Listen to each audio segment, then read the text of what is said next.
yelling at your official, poaching, spot stealing, and even more drama. That's what we're going to talk about right now. Welcome back to the channel. If you're new, my name is Steve Chapman. I do get your fish on. I've been in the industry for numerous years. Too many to even think of. And this past weekend was what a lot of people really enjoy. The drama in professional fishing.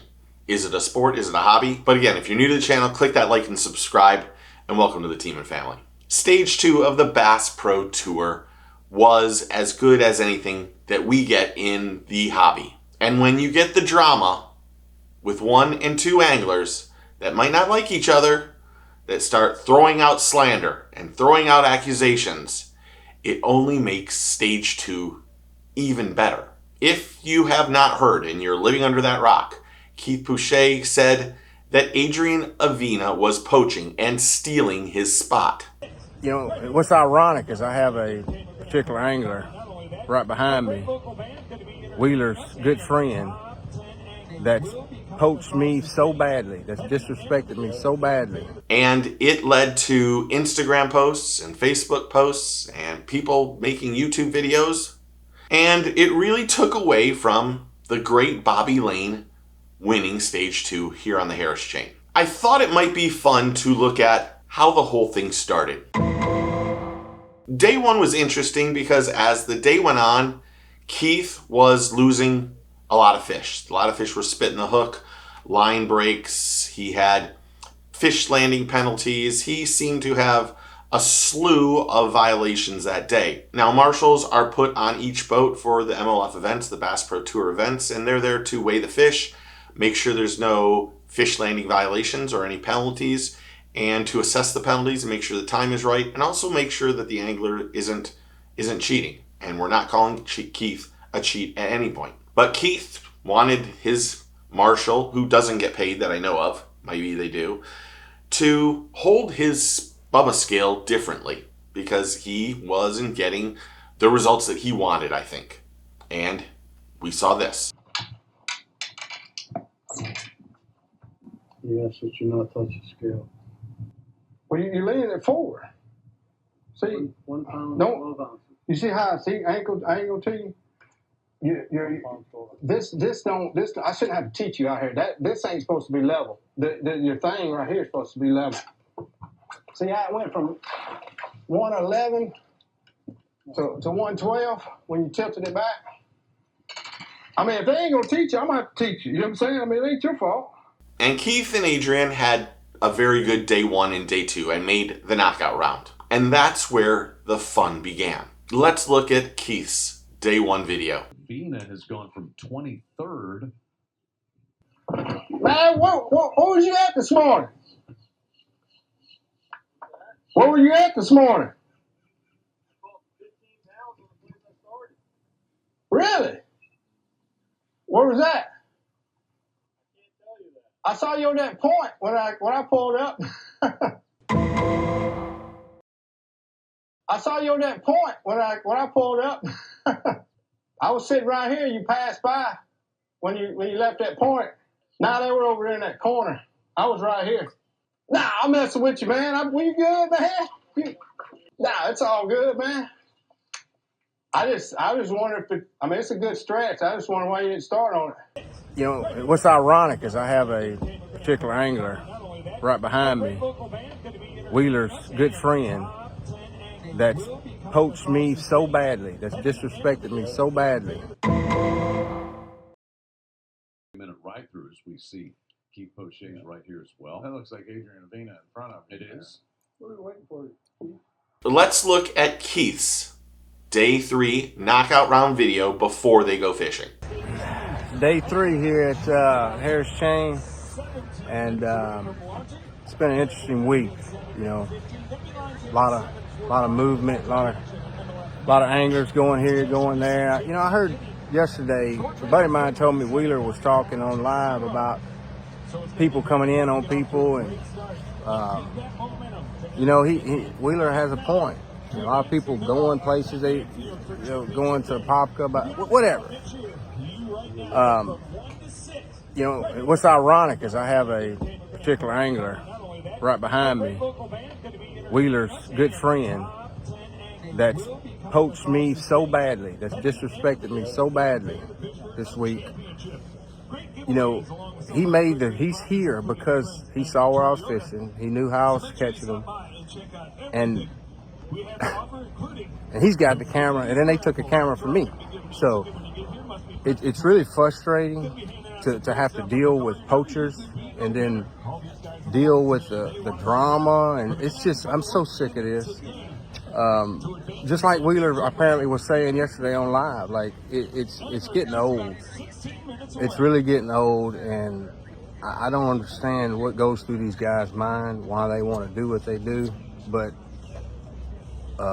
it is what it is, and this is the world we live in bass fishing, I guess. So, but I guess you get to watch a guy in the green boat start where I start every day, because he saw me there and I was busting him there.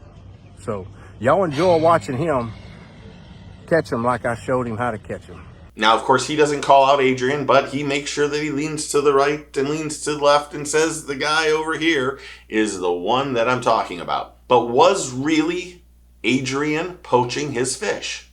Was he spot stealing? I don't think so. If you notice here, day one, you'll see a video right now of Keith and Adrian fishing the exact same stretch of area of fish on Lake Apopka. And Keith was upset because he was supposed to have a cameraman on his boat for the knockout round. And a lot of people said, oh, maybe it's because Adrian has a Suzuki.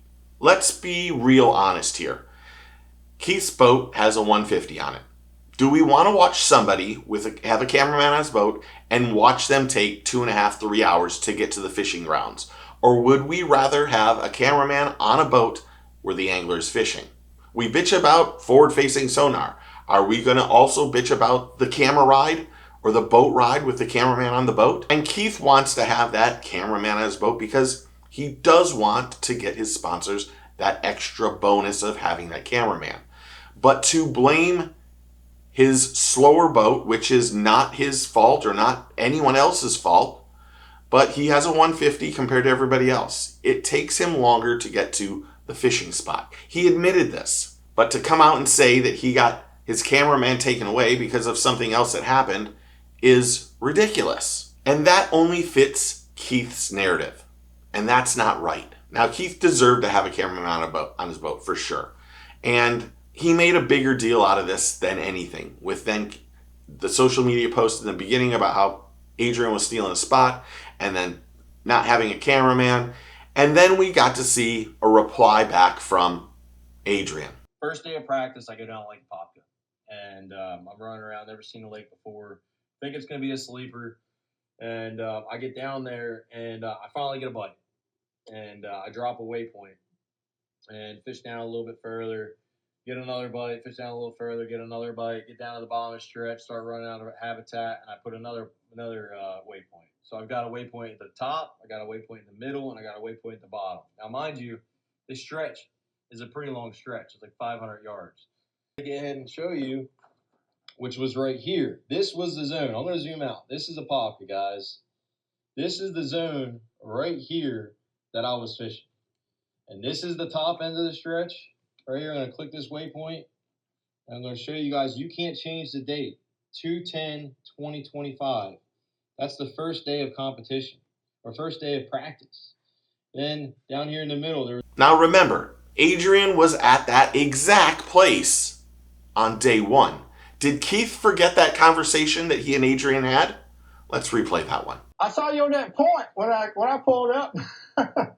I was sitting right here. You passed by when you left that point. Now they were over in that corner. I was right here.